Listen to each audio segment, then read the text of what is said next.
Yra 2 rakteliai. Yra langų pakelimas su raktelių nuleidimas.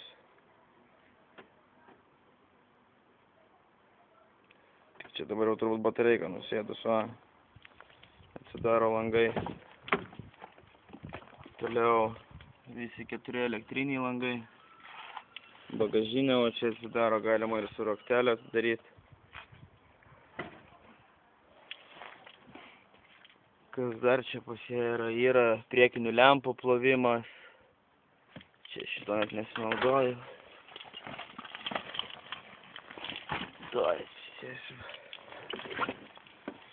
Čia Night Vision kameros ekraniukas. Toliau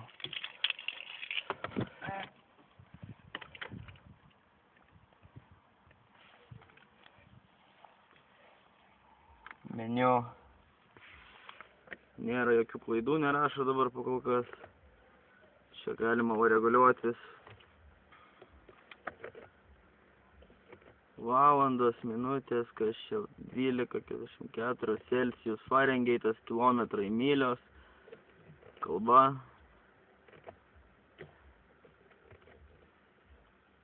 Čia vajos rajumas per pastarosius 218 km 5 valandas, bet čia mieste aš važiavau, kaip matot.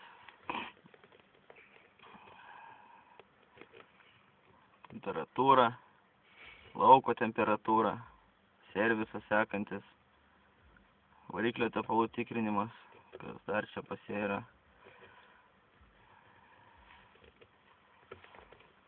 Šviesos, vidaus, kaip jūs norit, manual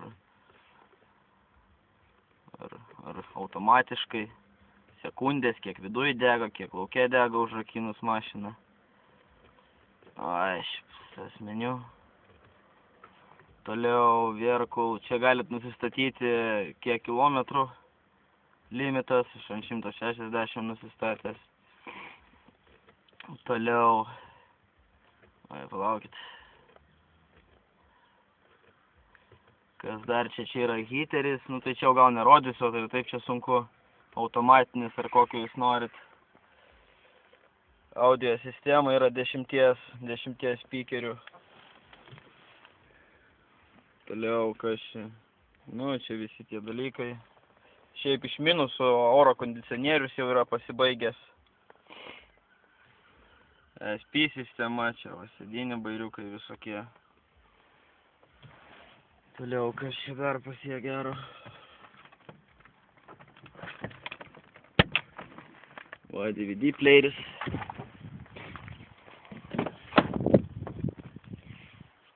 DVD playeris. Čia žaidimų konsolė yra. Ausinės atskiros yra 2 vaireleso. Salonas nėra tobulas, bet ganėtinai gerai išlaikytas.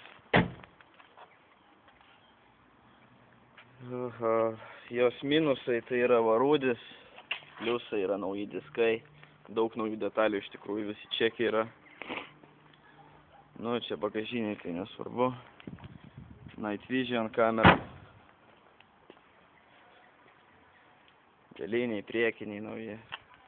Pats priekis jisai neturi deformacijos.